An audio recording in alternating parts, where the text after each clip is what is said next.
With me now is Justin Jarrett of Lowco Sports, and he knows what's going on all over town when it comes to sports. So welcome back, Justin. Thanks for being with us.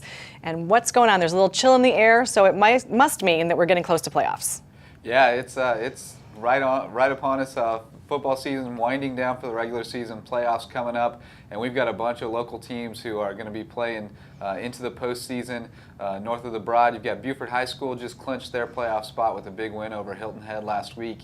And then Beaufort Academy having a great season in their first year under Mark Clifford.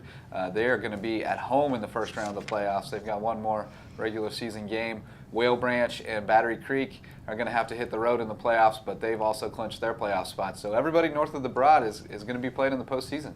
Well, that's exciting. So what games should we be looking at this week coming up?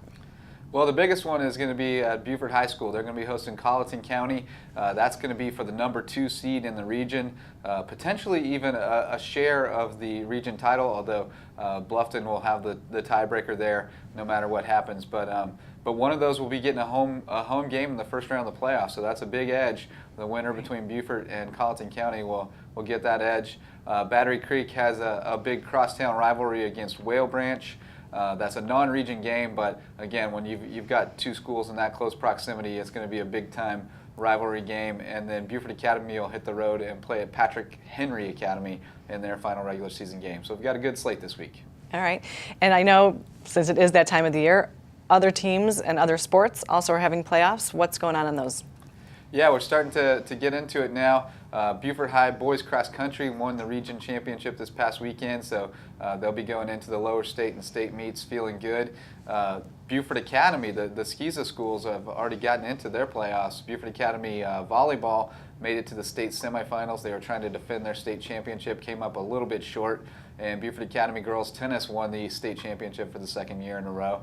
And then the public schools will be getting into their playoffs starting this week. So Beaufort High tennis will be at home opening up, and then Beaufort High volleyball and Battery Creek volleyball will both be at home as well. They've got high hopes for the playoffs. Yeah, I'm sure they do.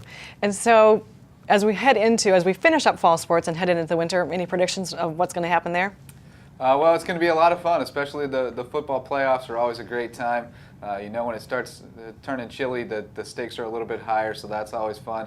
And one other thing to keep an eye on is, you know, our locals that have gone off to bigger stages. Ron Parker from Beaufort High School playing for the Kansas City Chiefs right now. They're playing great, and he had an interception return for a touchdown on Sunday Night Football in the win against the Bengals. So it's always great to see those kids that we saw in high school here on the local stage going on to bigger and better things. Thanks for being with us, Justin. It's always great to see you. Thanks.